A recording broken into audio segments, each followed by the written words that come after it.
غزل میں کون ہوتا ہے؟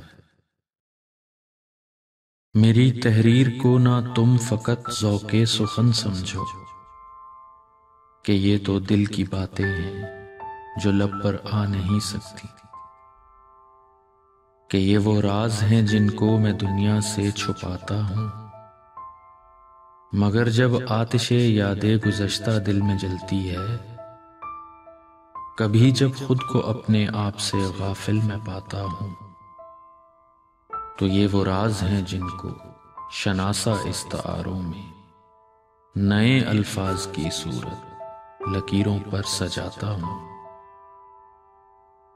میری غزلوں کو عقل و فہم کی ایجاد مت سمجھو کہ یہ تو وہ ترانے ہیں زباں جو گا نہیں سکتی، کہ یہ وہ حسرتیں ہیں جو میرے گمنام ماضی کے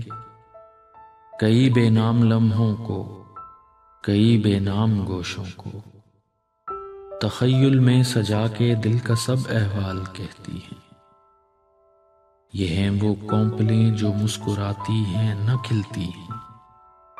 مگر خوشبو اڑاتی ہیں۔ وہ ایک احساس سا جس کو زمانے کی سماعت تک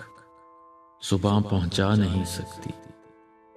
یہ ایک مبہم سے لہجے میں اسے گویائی دیتی ہیں۔ میری غزلیں، میری نظمیں تو ایک ایسا سہارا ہے کہ دل میں عہد و پیمان وفا جب ڈگمگا جائیں یہ ان کو تھام لیتی ہیں، کہ جس کا تذکرہ ڈھونڈے سے بھی ان میں نہیں ملتا، یہ ایک انداز سے ہر پل اسی کا نام لیتی ہیں، اسی کا نام کہ جس نے مجھے یہ راز بتلایا کہ یہ جو ہر سخنور کی زباں سے پھول جھڑتے ہیں، تو ان پھولوں کے در پردہ حقیقت کون ہوتا ہے، کلی میں کون ہوتا ہے، کنول میں کون ہوتا ہے، وفا کے استعاروں میں غزل میں کون ہوتا ہے۔